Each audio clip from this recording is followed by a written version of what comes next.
Kiranya kuasa kasih-Nya terus dinyatakan di tengah-tengah pelayanan kita. Kiranya kuasa kasih-Nya terus menjangkau setiap pribadi kita, baik yang ada di tempat ini maupun di tempat masing-masing yang mengikuti secara live streaming. Kiranya kasih setia Tuhan dinyatakan atas kita semua. Ketika kita memahami kehendaknya Tuhan, ketika kita memahami ketetapannya Tuhan, maka tidak ada yang sulit, tidak ada yang rumit dalam kehidupan ini. Seringkali pola pikir kita, jalan pikiran kita, perasaan kita yang membuat rumitnya perjalanan hidup umat manusia. Ketika manusia berusaha untuk mencari jalan sendiri, membuat jalan sendiri, dari situlah awal kesulitan demi kesulitan, langkah demi langkah hidup manusia, yang akhirnya membentur satu persoalan demi persoalan yang seakan membuat manusia semakin tidak berdaya. Tuhan sudah memulai tatanan kehidupan baru sesaat manusia itu jatuh dalam dosa. Hukum Taman Eden yang dilanggar oleh Hawa berdampak atas nikahnya. Akhirnya pasangan nikah yang harmonis, yang merupakan nikah dambaan semua orang, pasangan nikah yang harmonis ini harus memulai babak baru dalam tatanan kehidupan yang baru, yang tidak seperti diterapkan di Taman Eden.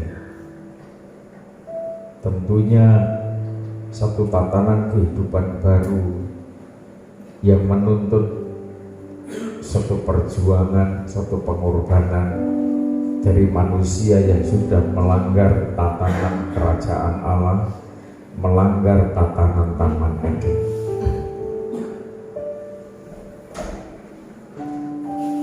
Dari sini nanti kita akan memahami, kita akan mengerti bahwa Tuhan itu sedang mendidik, Tuhan sedang memberi satu pelajaran, Tuhan sedang membawa umat manusia untuk mengerti bahwa Tuhan itu mengasihi. Sekalipun manusia itu sudah banyak mengecewakan Tuhan, manusia banyak menyusahkan Tuhan, tetapi kenyataannya sebagai wujud, sebagai bentuk kasih-Nya, Tuhan tidak akan membiarkan manusia ciptaannya itu berakhir dalam kebinasaan di tangannya iblis. Makanya Tuhan berupaya, Dia yang sempurna kembali turun menjangkau umat yang berdosa itu dengan tujuan supaya manusia terbuka pikirannya, terbuka mata batinnya, bahwa ada peluang, ada kesempatan untuk kita, untuk manusia meraih kemuliaan. Cuman yang jadi persoalan sekarang, ketika ada kesempatan, ketika ada peluang dari Tuhan, sudah terbuka lebar pintunya, tetapi ketika manusia tidak mau memanfaatkan kasih karunia, tidak mau menghargai kasih karunia itu dengan baik. Tuhan mulai dengan kasih. Membangun manusia yang rusak untuk dapat menerima kemuliaan Tuhan yang sempurna, Tuhan mulai dengan kasih. Sampai-sampai ketika terjadi perpecahan antara umat pilihan Tuhan dan bangsa kafir,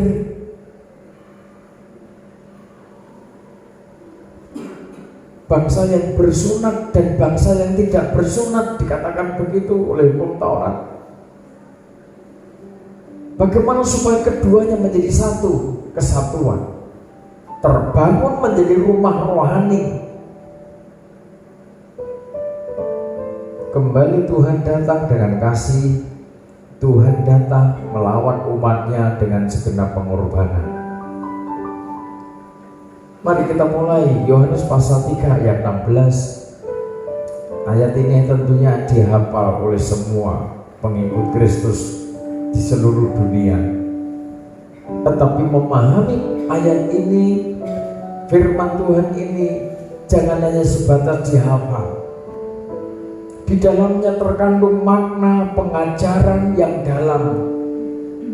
Orang seringkali sulit bagaimana membangun kesatuan, bagaimana membangun reruntuhan, bagaimana membangun yang lemah untuk bisa kuat, bagaimana membangun yang sudah gagal untuk kembali bangkit meraih kemenangan. Tuhan sudah memberikan pengajaran firman-Nya. Injil Yohanes pasal yang ketiga mulai 16. Ayat ke-16, karena begitu besar kasih Allah akan dunia ini. Ya, dikatakan dia mulai dengan kasih. Dan kasihnya dikatakan besar.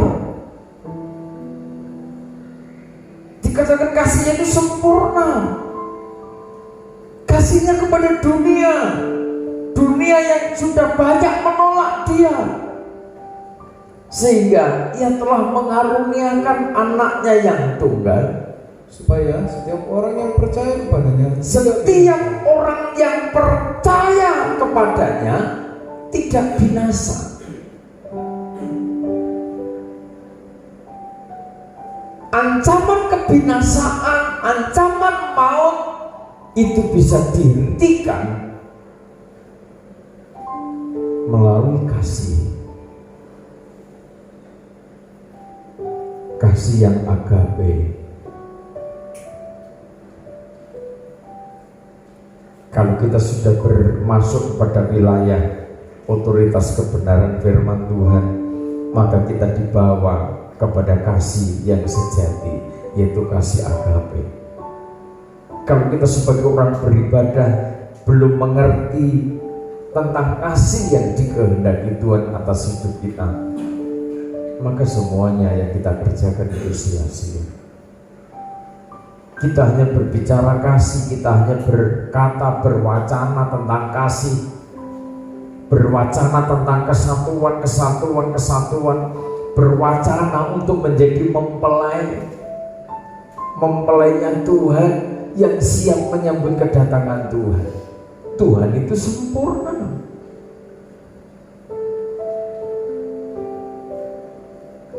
Membayangkan bermimpi menjadi sidang tubuh Kristus, mempelai perempuan Tuhan, boleh mimpi, tetapi jangan lama-lama bermimpi. Cepatlah mewujudkan itu semua. Sebab gereja yang siap menyambut kedatangannya, gereja yang dikatakan sebagai tubuhnya Kristus, sebagai sidang mempelai Tuhan, gereja yang gereja yang sempurna, yang siap menempatkan dirinya menjadi tubuhnya dan siap menyambut dia datang yang kedua kali menjadi kepala atas gereja.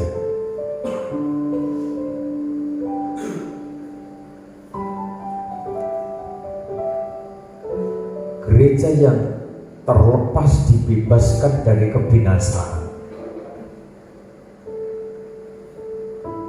Tentunya gereja yang menghargai kasih Allah. Nah, gereja yang menghargai kasih Allah itu gereja yang bagaimana? Orang yang dikatakan orang Kristen, pengikut Kristus disebut orang Kristen. Orang Kristen yang seperti apa? Yang menghargai kasih Allah yang besar itu.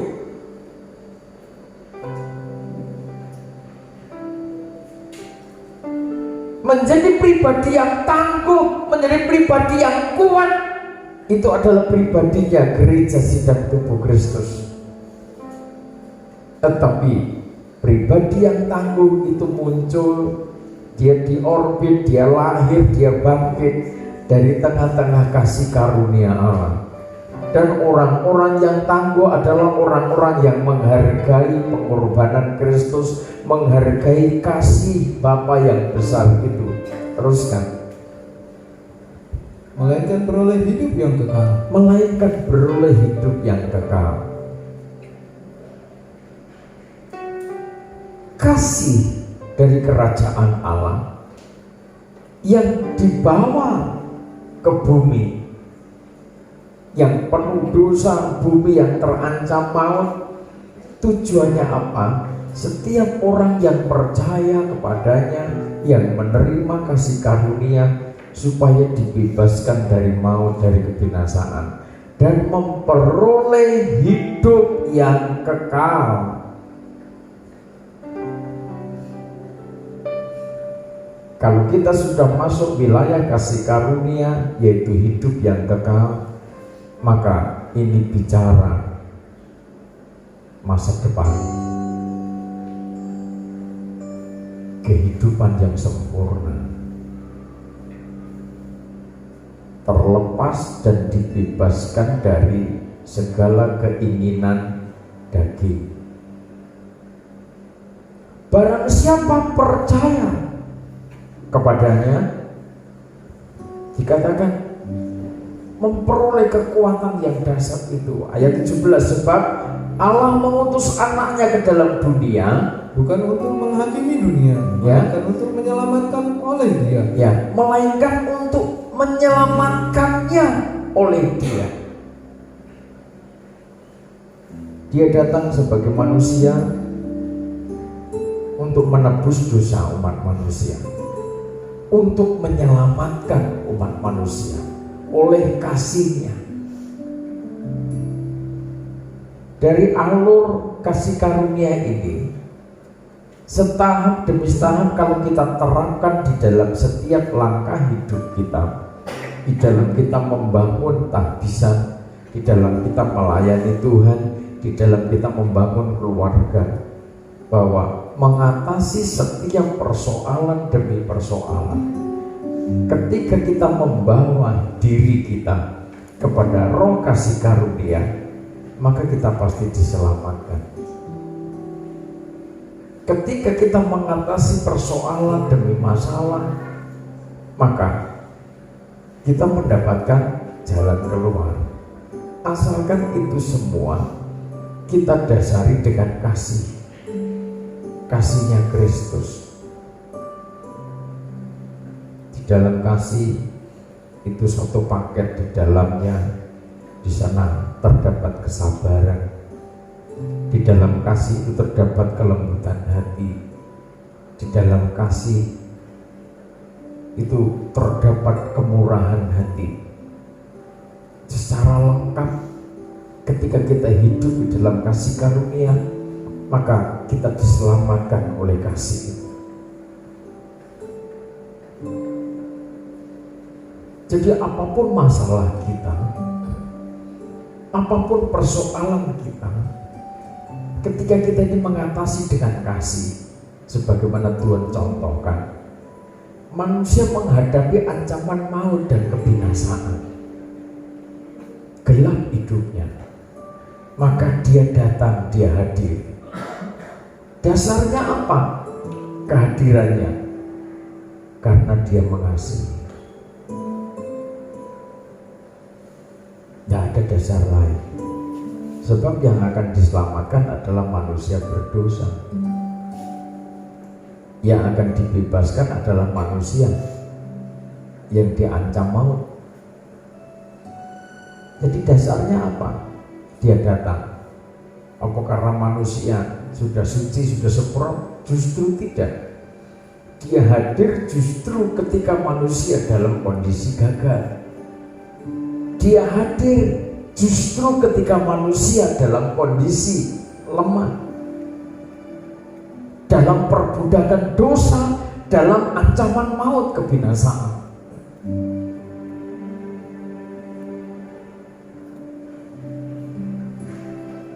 Dia datang tidak menghakimi, tidak mendakwa manusia berdosa itu, tetapi dia hadir membawa roh kasih karunia untuk menyelamatkan manusia yang berdosa itu.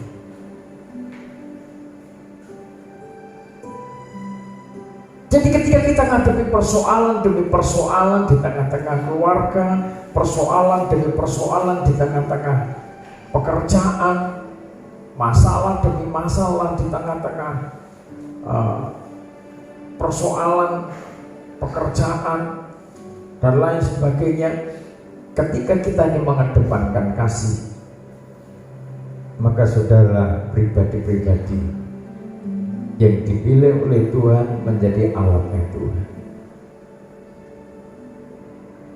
Kasihan bagaimana kalau saudara kembali ke 1 Korintus pasal 13, bagaimana saudara bisa mengurai setiap persoalan itu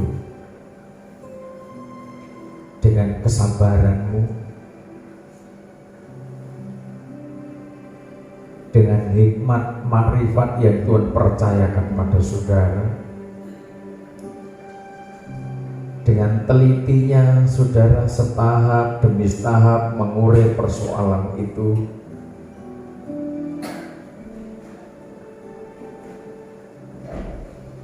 Dengan telitinya, dengan kelembutan hati, saudara terus menjalani kehidupan itu tanpa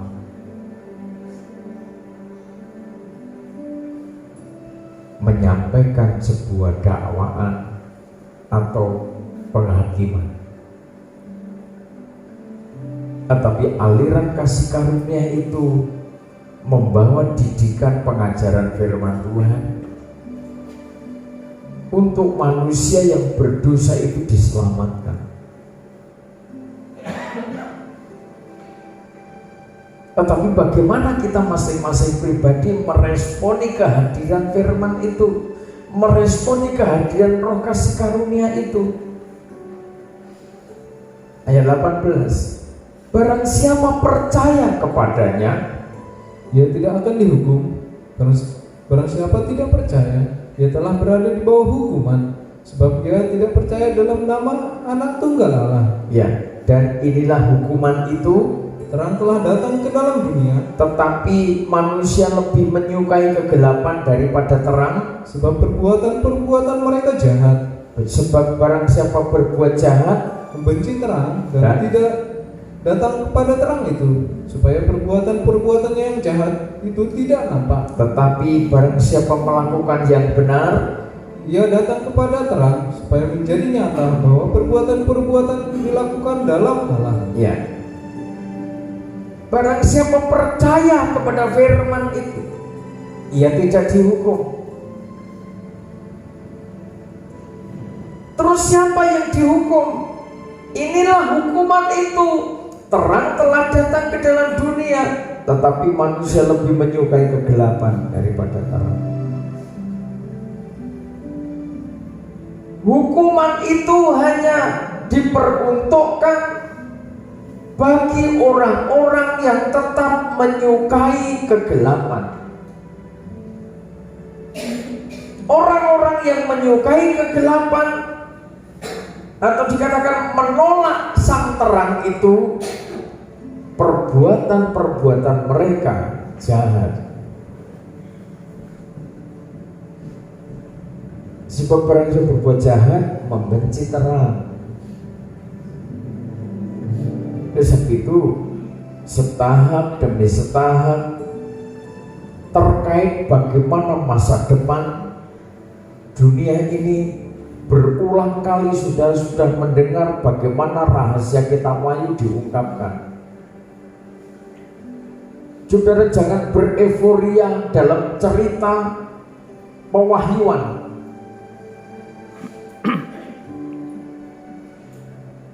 Jangan berhenti pada kebanggaan memahami tentang apa yang akan terjadi.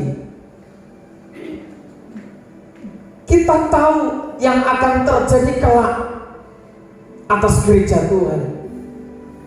Apa yang akan terjadi kelak atas dunia pada umumnya. Saatnya kita bangkit. Bagaimana ketika suatu saat nanti bintang-bintang itu diorbit oleh Tuhan? Jangan bermimpi menjadi bintang-bintang yang digenggam tangan Tuhan. Tetapi ketika saudara dipersiapkan menjadi bintang-bintangnya Tuhan, saudara lari dari kenyataan itu. Jangan bereforia dalam wacana menjadi mempelainya Tuhan, tetapi saudara tidak pernah menerima sang terang itu. Dalam wujud nyata, hidupmu selalu menuruti alurnya kegelapan. Pikirannya manusia cenderung memilih pikiran yang gelap, perasaan yang jahat.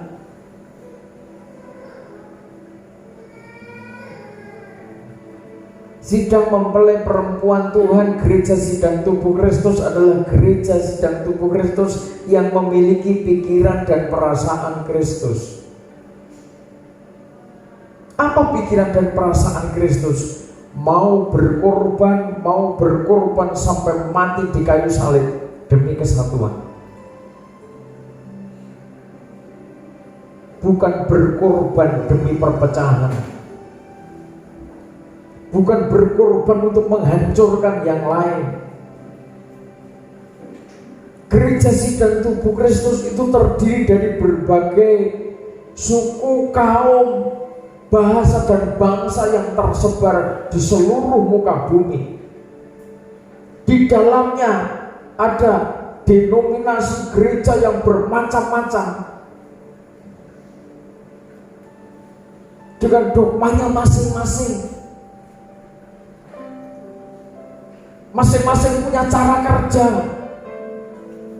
masing-masing punya gaya dalam menyembah Tuhan. Cara berdoanya berbeda satu sama lain, bahkan bahasanya juga berbeda satu sama lain.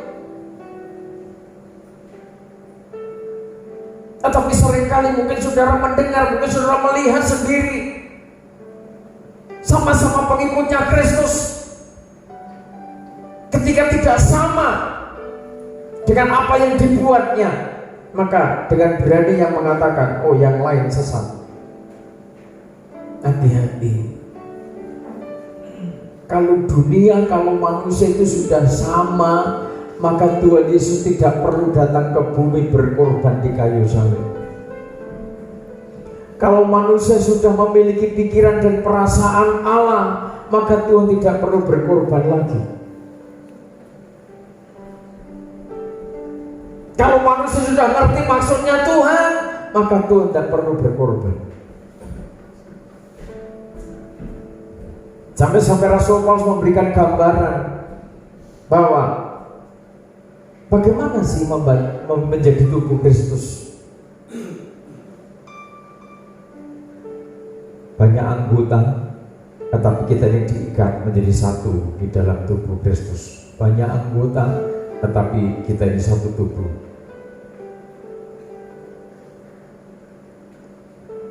Organ tubuh Kristus yang lain berbeda dengan satunya lagi.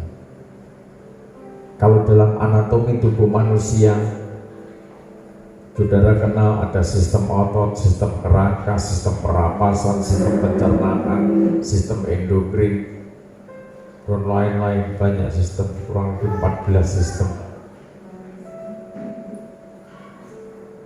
Cara kerjanya sangat berbeda. Kebutuhan nutrisinya juga berbeda satu sama lain. Kebutuhan gizinya juga berbeda antara sistem yang satu dengan sistem yang lain. Tetapi kalau kita cermati, Di sana ada satu aktivitas komunikasi yang intensif. Ternyata sistem kerangka itu bekerja untuk menopang sistem otot, sistem saraf, dan sistem-sistem yang lain. Ternyata sistem pencernaan juga ambil bagian. Apa yang dikerjakan sistem pencernaan juga diperlukan, ditunggu hasilnya oleh sistem kerangka. Ternyata hasil dari pekerjaannya sistem pencernaan juga ditunggu oleh sistem saraf. Sistem saraf itu hebat, sensitif. Putus satu jalur ke telinga, atau jalur ke mata, atau jalur ke bibir, atau jalur kemana, dampaknya sangat terasa. Tetapi sistem saraf tidak ada artinya, tidak bermakna hasil kerjaannya ketika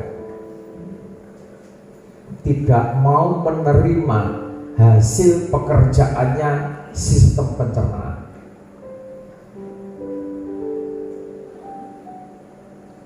Sistem kerangka juga tidak kalah hebat, tetapi sistem kerangka juga tidak bisa hebat ketika tidak mau menerima kelebihan atau hasil kerjanya sistem pencernaan. Makanan dari satu sumber, satu piring itu setelah kita kunyah, sistem pencernaan memproses dalam kurun waktu yang sudah ditetapkan Tuhan. Setelah itu di dalam sana organ-organ sistem tubuh yang lain bekerja dengan maksimal,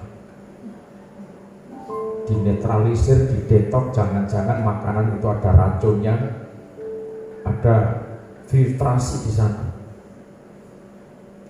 Bekerja keras, satu sama lain saling melengkapi. Setelah itu baru didistribusikan sesuai keperluannya masing-masing, sesuai kebutuhannya sistem-sistem dalam tubuh Kristus itu. Kalau itu dipahami oleh para pelaksana, oleh para tokoh kegerakan pembangunan tubuh Kristus, betapa dahsyatnya harmonisasi yang terjadi di bumi.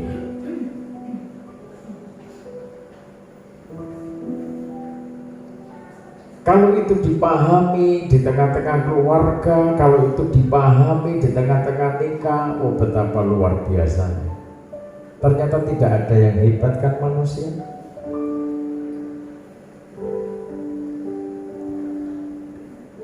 Tidak ada yang hebat. Makanya Tuhan katakan, berbahagialah yang miskin di hadapan Tuhan. Amin. Amin. Berbahagia.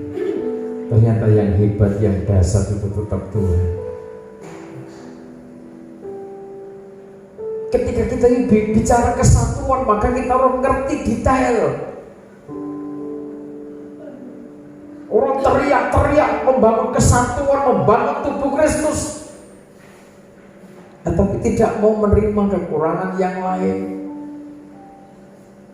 Kecenderungan membangun kerajaannya sendiri, mengkayakan dirinya sendiri, mengkayakan gerejanya sendiri. Jangan bicara kesatuan tubuh Kristus kalau begitu. Jangan bicara mempelai, oh jauh. Gereja mempelai itu gereja yang punya pikiran dan perasaan Kristus, bukan perasaan manusia yang hanya mikir dirinya sendiri, mikir gerejanya sendiri, mikir kelompoknya sendiri. Memangnya Tuhanmu sendiri, yang mau kamu sambut. Tuhan sudah mulai dengan kasih. Dia hadir sebagai sang terang itu. Tinggal bagaimana kita sekarang menolak atau menerima.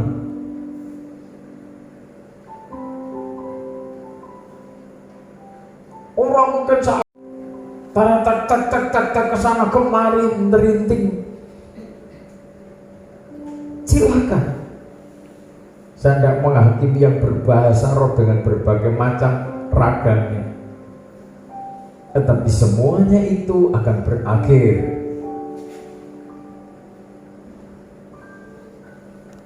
Bahkan saudara dipercaya karunia memindahkan gunung.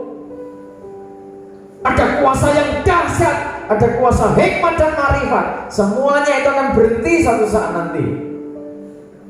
Yang kekal dan sempurna adalah kasih. Betapa dahsyatnya kasih ilahi itu. Ketika saudara punya pikiran kasih, punya hati yang dipenuhi kasih Kristus, saudara pasti jadi berkat dimanapun saudara berada.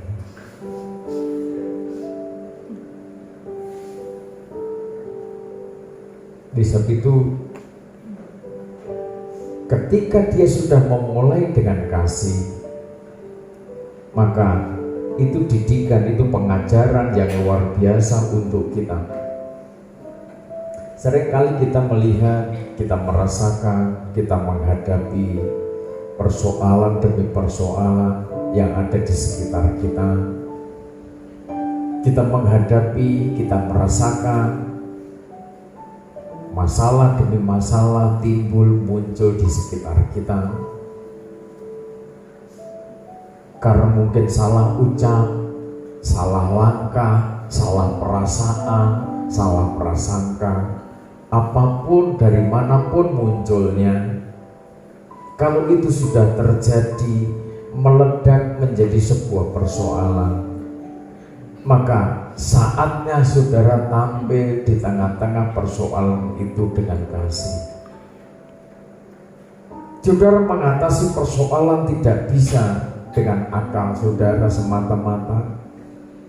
Saudara tidak bisa semata-mata mengandalkan kekuatan materi saudara untuk mengatasi masalah saudara.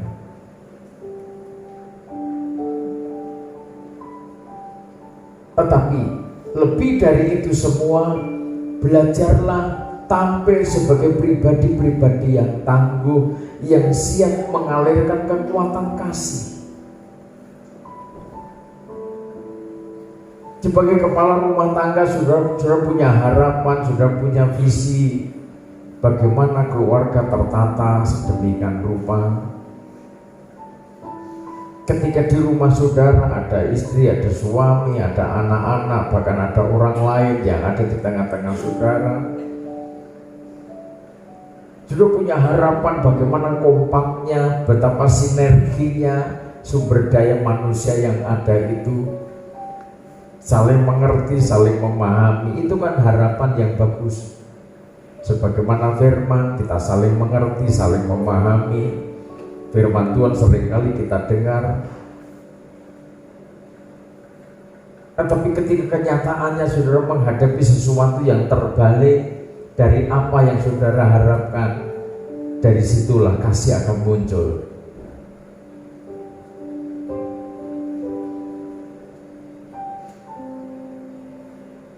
Bukankah kita di hadapan Tuhan juga begitu?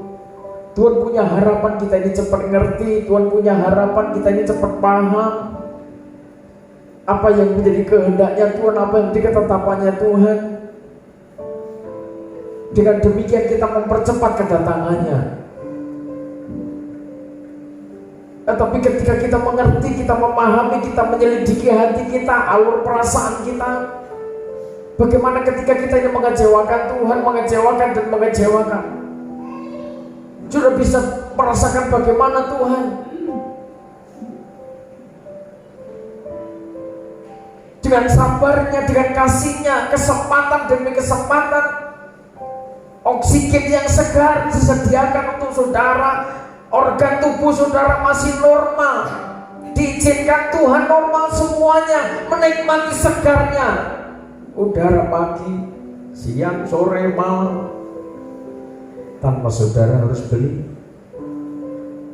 Di sisi lain banyak orang yang seizin Tuhan juga harus membeli tabung oksigen itu dengan isinya dengan harga yang tidak murah.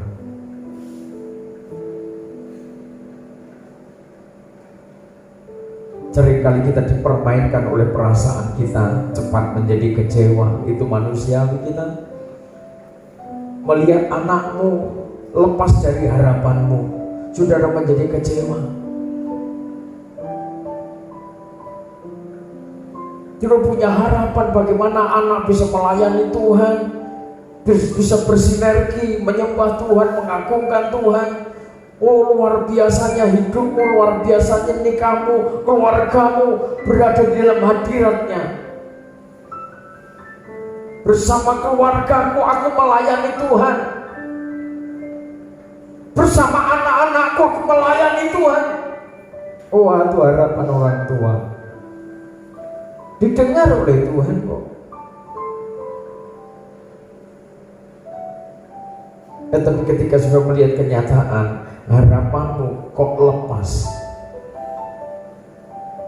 tidak seperti semanis yang saudara doa. Dalam kondisi situasi seperti itu, adakah saudara masih mengasihi keluargamu? Dalam situasi kondisi seperti itu, adakah saudara masih mau berkorban terus-terusan sampai keluargamu terselamatkan semua, tidak terancam maut dan kebinasaan? Dia yang sempurna sudah memberi contoh, turun ke dunia yang gelap untuk menjadi terang. Itulah roh kasih karunia. Ada saatnya Tuhan juga pengen melihat sejauh mana ketangguhan saudara sebagai seorang suami, sejauh mana ketangguhan saudara sebagai seorang istri, memberi keteladanan di tengah-tengah keluarga. Dilihat langsung oleh anak-anakmu, dilihat langsung oleh orang-orang yang menyertai saudara. Kesabaran saudara sedang diuji oleh Tuhan, kelemah lembutan saudara sedang diuji oleh Tuhan, ketulusan hati saudara sedang diuji oleh Tuhan. Tuhan datang ke bumi sudah siap-siap dikecewakan oleh manusia. Tuhan datang ke bumi sudah siap untuk ditolak oleh orang-orang yang tidak mau hidup dalam terang.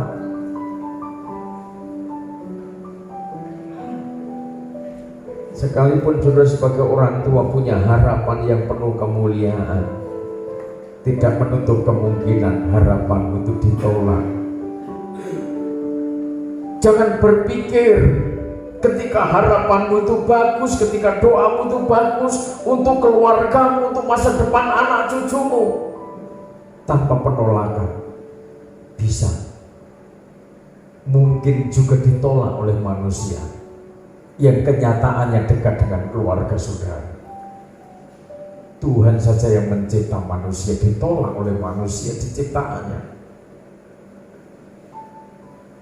Tinggal sekarang bagaimana, adakah saudara tetap menjadi pribadi yang tangguh dan saudara tetap menang sebagai sang terang itu, karena di dalam hidupmu bertahta raja segala raja, terang kasih Allah itu.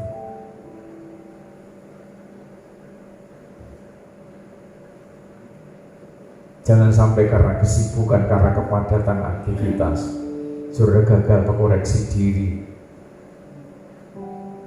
Kita gagal mengoreksi pikiran kita gagal mengoreksi perasaan kita. Ketika kita mengurai setiap persoalan demi persoalan yang terjadi. Ketika saudara berada pada posisi tangan Tuhan, saudara menjadi bintang-bintangnya Tuhan. Itu posisi yang tidak nyaman bagi daging.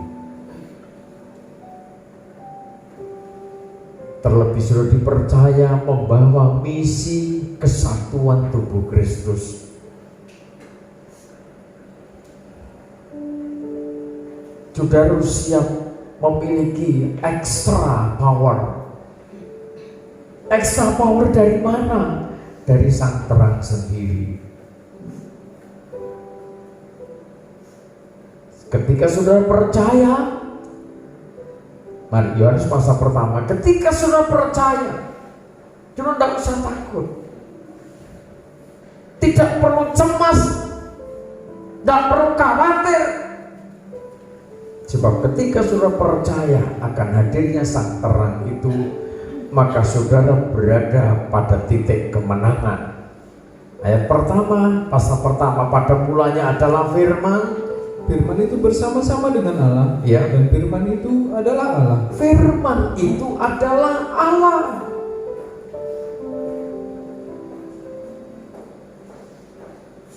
Apa yang tidak dipercaya sekarang? Firman itu adalah Allah. Ia pada mulanya bersama-sama dengan Allah.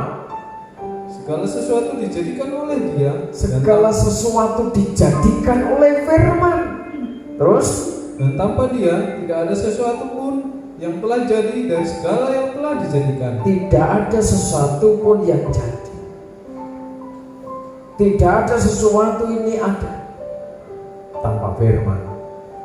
Kan jelas. Semua dicipta oleh firman. Berbicara daya cipta, maka di sana ada firman yang harus diperkatakan. Jadi betapa dahsyatnya ketika Dia hadir di dalam kasih-Nya dan kita percaya. Dikatakan dalam Dia ada hidup, Dan hidup itu adalah terang manusia. di dalam terang itu, di dalam kasih itu ada hidup. Dikatakan dan hidup itu adalah terang manusia. Ketika kita menerima Dia, Dia hadir memberi hidup. Dia hadir memberi terang, memberi jalan keluar. Dikatakan terang itu bercahaya di dalam kegelapan. Dan kegelapan itu tidak menguasainya. Sampai situ. Kegelapan tidak menguasai. Kalau pasal 3 tadi,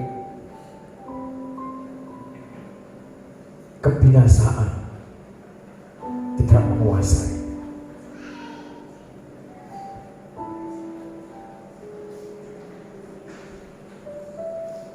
Dia hadir memberi kemenangan. Dia hadir membawa satu perubahan bagi setiap pribadi yang percaya. Maka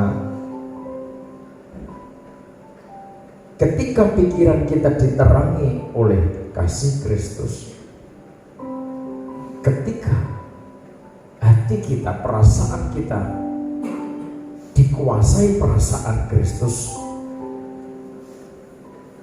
dan akhirnya dikatakan Dia itu bertabernakel. Dia menguasai manusia itu. Dia bertata di antara manusia itu. Dan kemuliaannya ada di antara kita.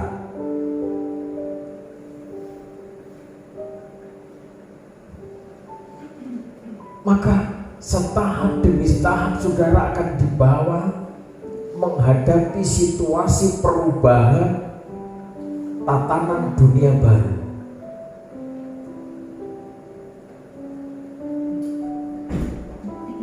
Akan menjadi tidak ada artinya, dan kita juga ikut terlibat di dalam tatanan dunia baru itu ketika kita tidak lagi menjadi tempat kediaman Sang Terang.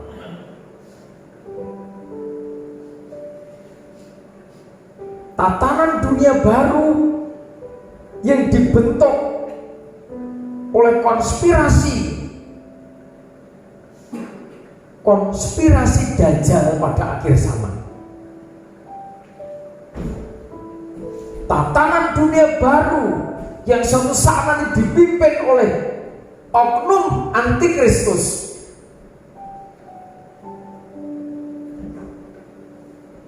Tokoh besar, tokoh tunggal dunia yang disponsori oleh sekutu-sekutunya,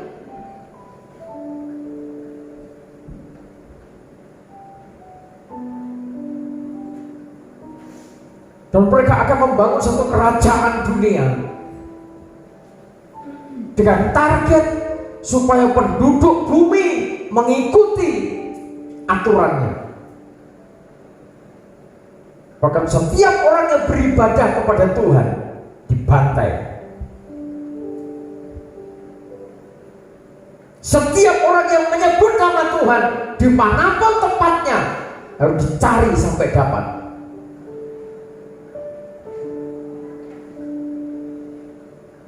Gereja Tuhan dalam posisi dipersiapkan menyambut kedatangan Tuhan. Peristiwa demi peristiwa, kesukaran demi kesukaran, akan terjadinya perang dunia ketiga, akan terjadinya perang dunia keempat, sampai kegoncangan demi kegoncangan. Itu nanti terjadi.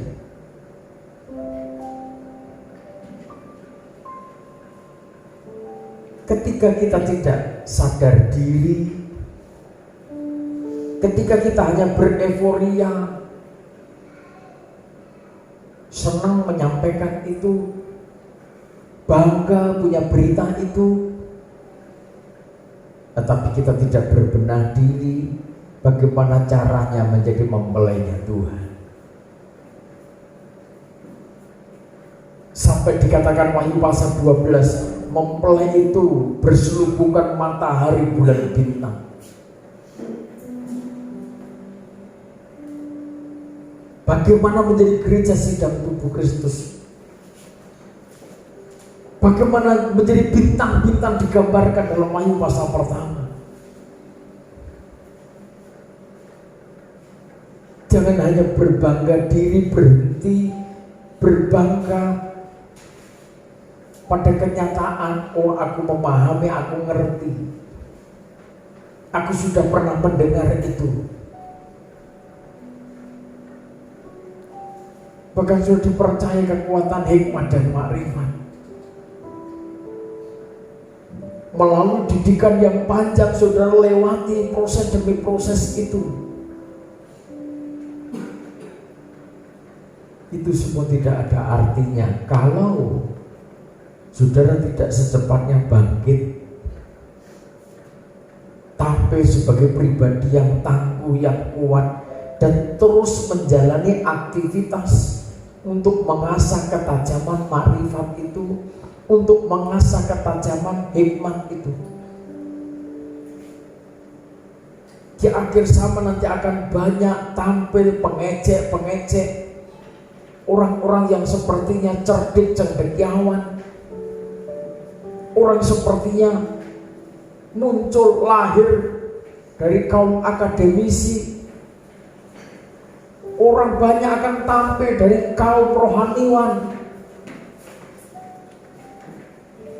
Tetapi dari sisi lain sudah akan melihat, justru dari lubang-lubang itu, dari tempat-tempat seperti itu akan muncul orang-orang yang justru meremehkan, mengejek, melecehkan bangunan yang sudah dibangun oleh Tuhan.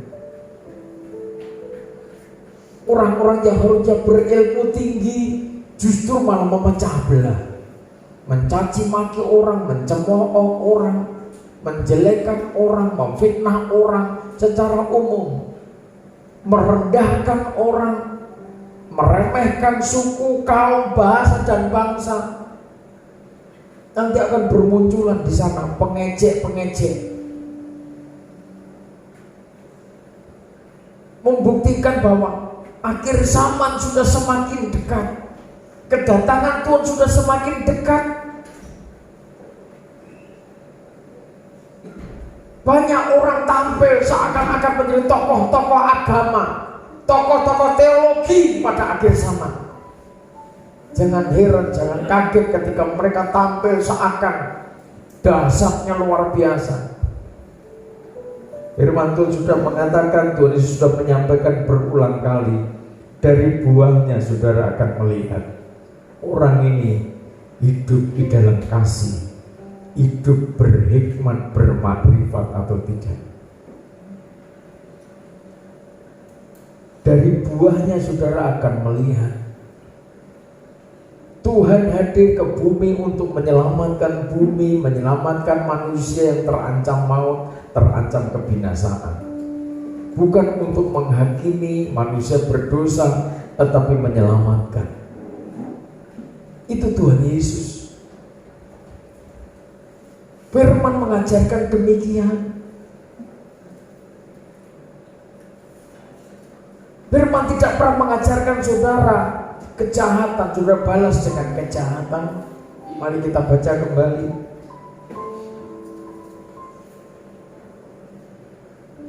Orang yang hidup di dalam terang.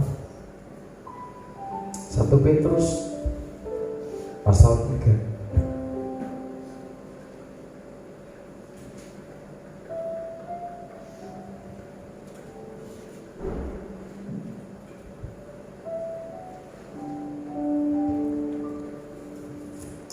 Petrus pasal 3 ayat 8 mulai. Kasih dan damai, ayat yang ke-8. Dan akhirnya hendaklah kamu semua seia sekata.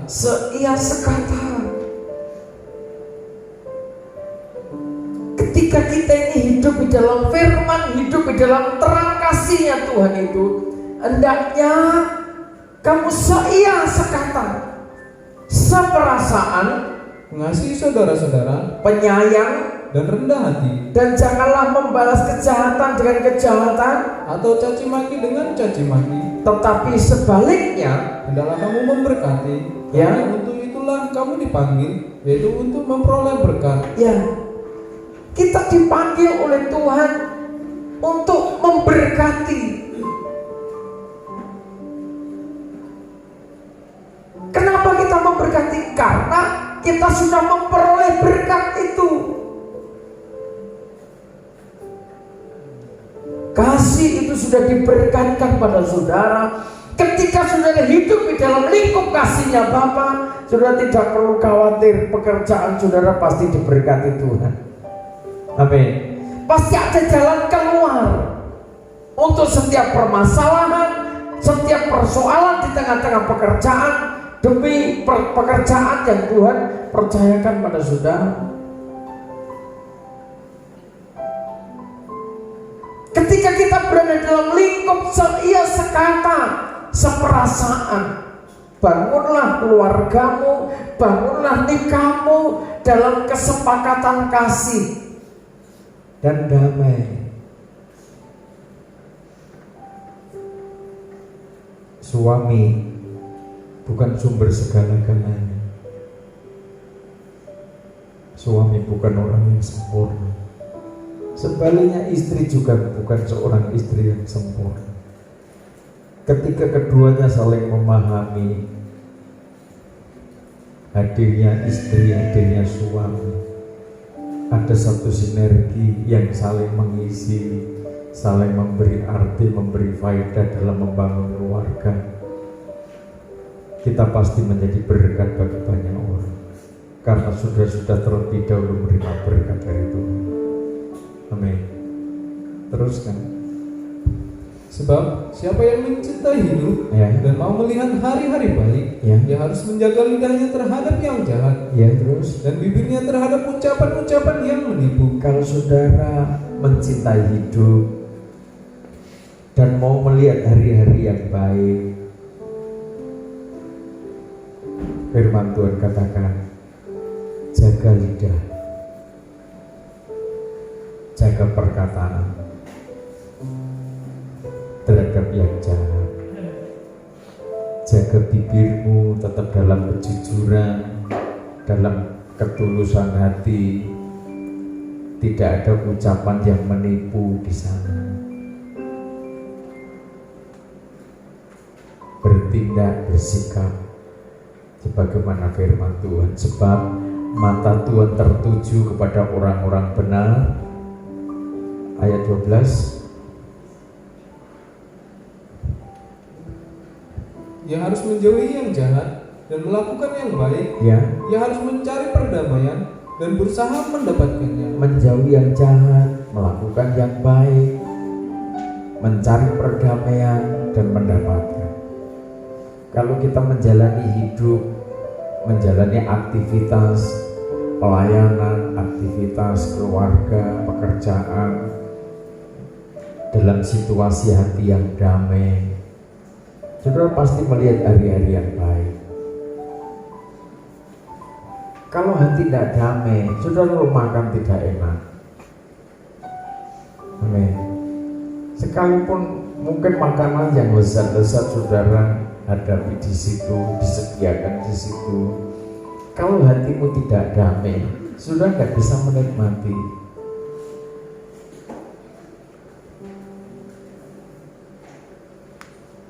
Makanan yang sederhana, mungkin makanan pokok khas yang sudah mewakili nutrisi yang ada dalam daging, ada dalam telur, itu ada di dalam tempe dan tahu, sayur-sayuran.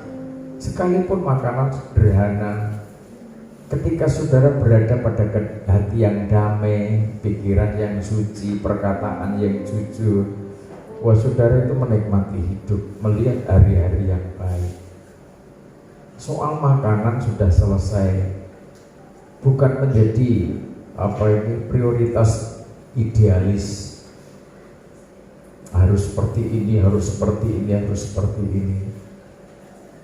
Orang yang hatinya damai, mengalir kekuatan kasih, dari situ nanti dari surga mata Tuhan tertuju pada orang-orang yang benar Dan telinganya kepada permohonan mereka yang minta tolong. ya. Tapi wajah Tuhan menentang orang-orang yang berbuat jahat. Ya, jadi energinya Tuhan menentang orang-orang yang berbuat jahat. Tetapi mata Tuhan tertuju atas orang-orang yang sangat mengasihi Tuhan, hidup dalam kebenaran firman, sabar dalam situasi apapun. Pribadi yang tangguh itu akan muncul, akan terbukti dari tengah-tengah situasi kondisi di luar zona nyaman. Sebab itu kasih Kristus itu membawa hidup kita untuk kita ini semakin kuat. Ayat 13, menderita dengan sabar. Dan siapakah yang akan berbuat jahat terhadap kamu jika kamu rajin berbuat baik? Tetapi sekalipun kamu harus menderita juga karena kebenaran, kamu akan berbahagia. Ya, jadi kita sudah melakukan kebenaran, toh itu pun juga tidak bisa diterima orang, tetapi sudah merasakan sukacita, sudah merasakan bahagia hidup ini. Sebab itu janganlah kamu takuti apa yang mereka takuti, ya. Dan janganlah gentar. Ya, jadi jangan gentar, jangan takut kepada apa yang dunia takutkan,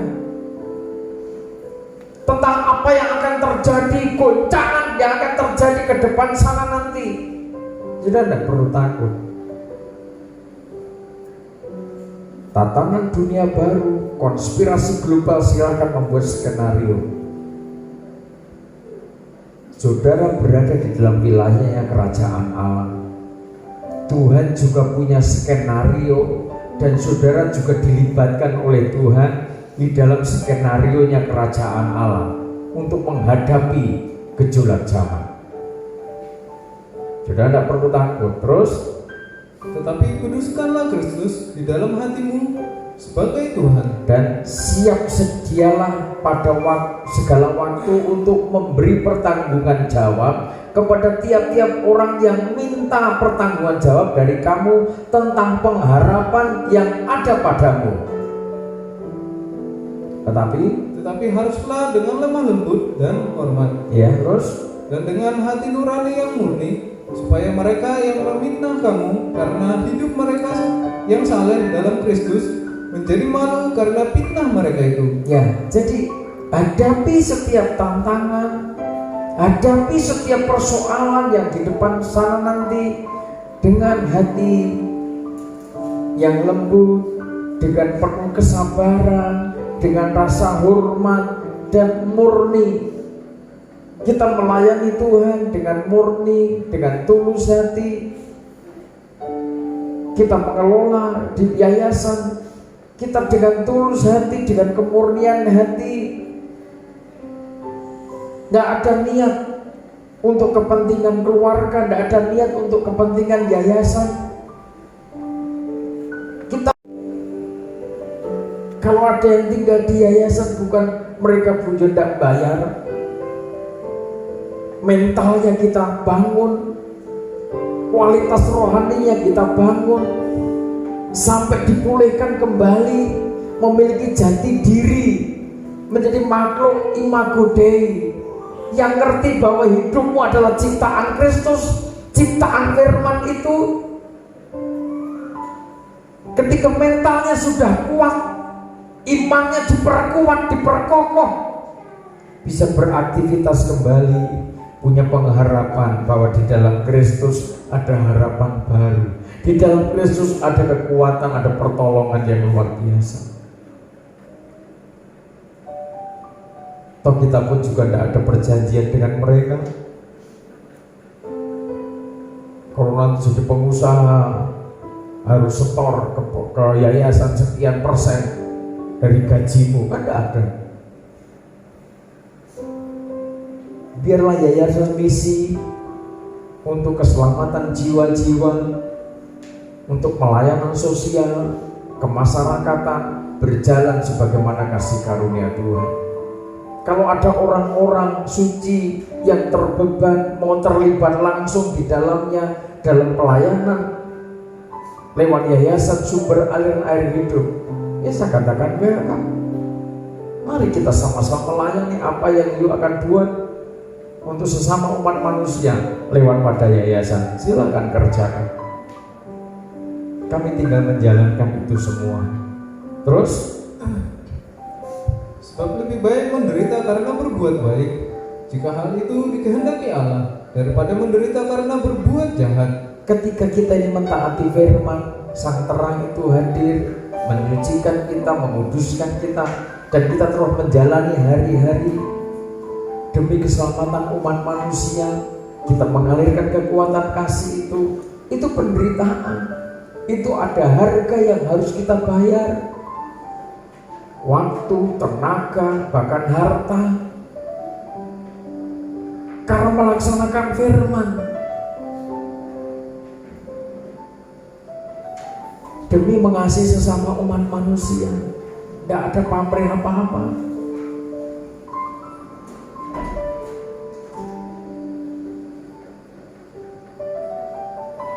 Sebab juga Kristus telah mati sekali untuk segala dosa kita, Ya, yang benar untuk orang-orang yang tidak benar, supaya ia membawa kita kepada Allah.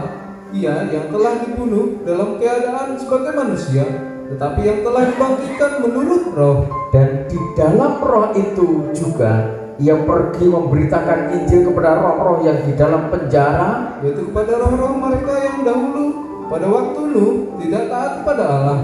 Ketika Allah tetap menanti dengan sabar waktu Nuh sedang mempersiapkan bahteranya, di mana hanya sedikit, yaitu 8 orang yang diselamatkan oleh air bah itu.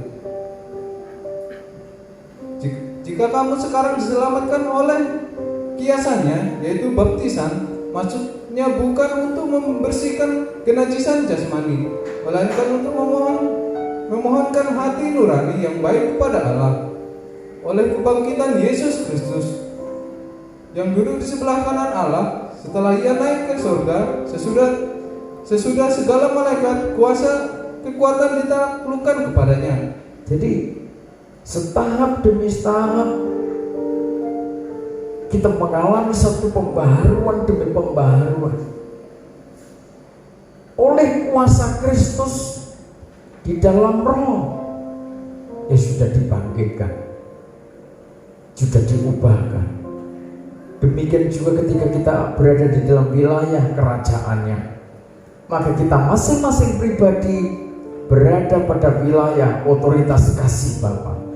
Ketika kita berada pada otoritas kasih Bapa, maka setahap demi setahap Tuhan menuntun saudara untuk menjadi pelaksana kasih Bapa itu. Bagaimana membangun pribadi diri masing-masing, bagaimana membangun keluarga, bagaimana membangun komunitas yang mencintai Tuhan dan mencintai sesama. Tuhan mau kita terus bergerak, bangkit menjadi pribadi-pribadi yang mengalirkan kekuatan kasih kepada dunia yang gelap itu. Sebab untuk itu Tuhan memilih saudara, untuk itu Tuhan memanggil saudara, supaya saudara mengalirkan kekuatan kasih. Seraya mempersiapkan, bersinergi, siap menyambut kedatangannya. Sebab dengan kasih itu saudara sedang merendah jubah matahari, bulan, dan bintang.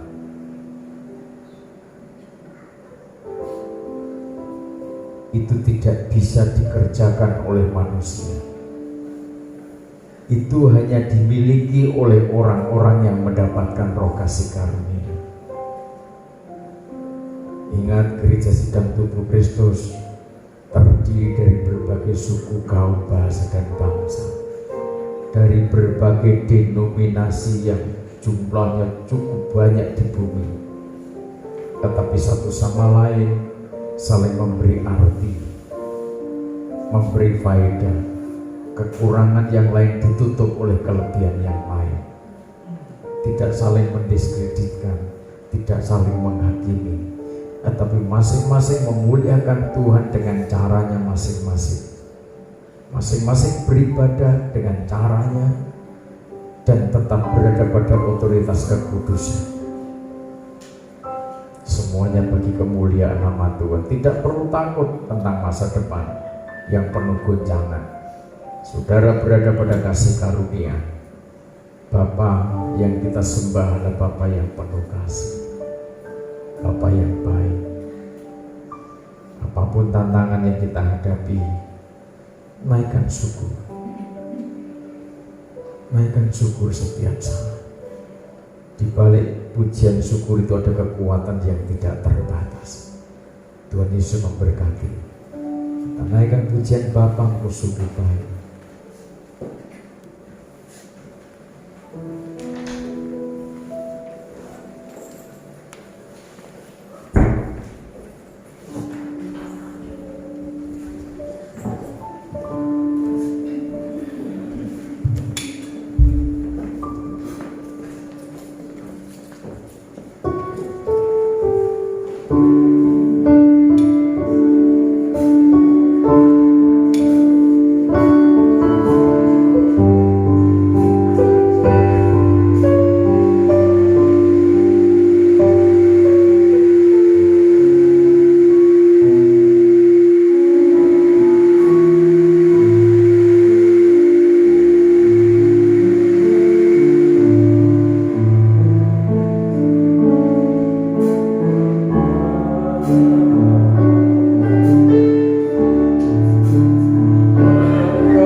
menerangi pikiran kami,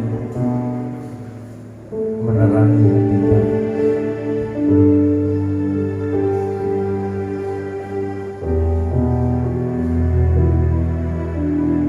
Sehingga kami memahami maksud kehadiran Tuhan dalam hidup.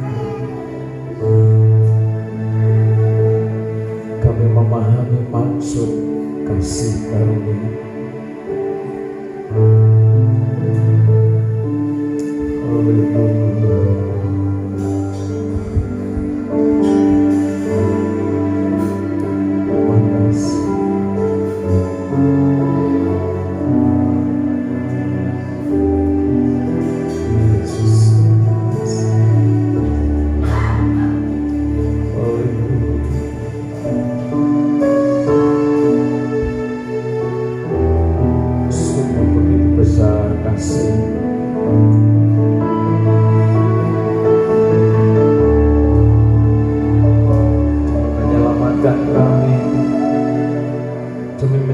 Masa depan generasi keturunan anak cucu kami.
kasih-Mu terus menjangkau setiap pribadi umat-Mu.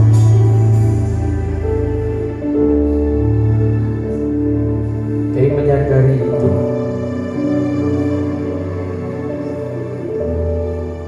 penuh tantangan, membangun hidup yang penuh misteri.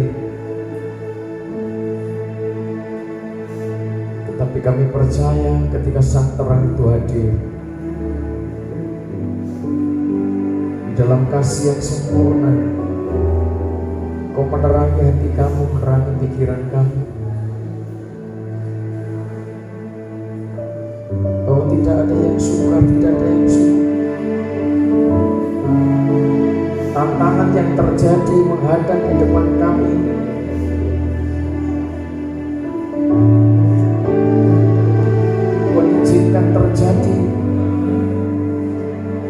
bagaimana Tuhan membangun generasi akhir zaman, generasi yang tangguh, generasi yang kuat, generasi yang tampil sebagai pemenang dalam setiap langkah hidupnya. Haleluya Yesus. Lewat kesukaran demi kesukaran Tuhan mendidik kami. Lewat kesulitan demi kesulitan hidup Tuhan memperkokoh kasih kami. Tuhan memperkokoh bangunan pijakan kami sampai laksana matahari, bulan dan bintang menyelubungi kami. Kami tidak lagi terpikat, kami tidak lagi terjebak dalam kegoncangan konspirasi manusia, tetapi kami berada pada wilayah otoritas kerajaan Allah yang membawa hidup umatmu keluar sebagai pemenang. Haleluya. Haleluya Yesus, terima kasih. Tuhan memberkati setiap pribadi umatmu. Apapun persoalan masalah yang dihadapi umatmu, kami percaya di dalam nama Tuhan Yesus Kristus, Tuhan sudah buka jalan. Tuhan sudah memberikan kekuatan baru atas umatmu untuk mengurai setiap permasalahan yang terjadi, dan umatmu keluar sebagai pemenang. Umatmu terus bertumbuh, umatmu terus berjalan bersama-sama dengan perlindungan Tuhan. Haleluya. Terima kasih Tuhan. Terima kasih Tuhan memberkati bangsa kami Indonesia.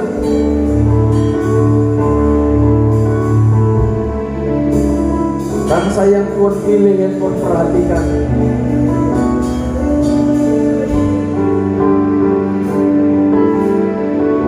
Yang dari dalamnya Tuhan akan pakai hamba-hamba-Mu, yang Kau tuntun, yang Kau bawa memasuki derap langkah kegerakan akhir zaman. Laksana bintang-bintang yang Kau genggam, berjalan berada pada hukum kerajaan Allah. Bintang-bintang yang berjalan bergerak sesuai dengan hukum kerajaan Allah. Haleluya Yesus, terima kasih. Terima kasih Roh Kudus, terima kasih. Orang berkati para pejabat pemerintah negeri ini, dari presiden, para menteri,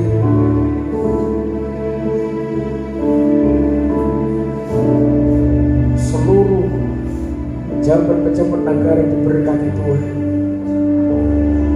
sampai gubernur, bupati, wali kota, camat, lurah, sampai pemerintah terendah RT RW, semuanya berada dalam lingkup kasih-Nya Tuhan, sehingga negeri ini menjadi negeri yang dipenuhi kemuliaan Tuhan, menjadi berkat bagi kaum, bahasa dan bangsa di muka bumi.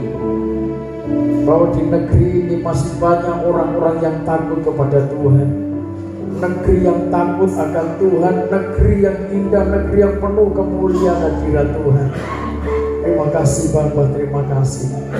Memberkati seluruh hamba-hamba-Mu, seluruh umat-Mu yang ada di negeri ini, bercahaya laksana terang kasih Kristus yang memancarkan sinar terang dimanapun umat-Mu berada, menjadi berkat dimanapun umat-Mu berada.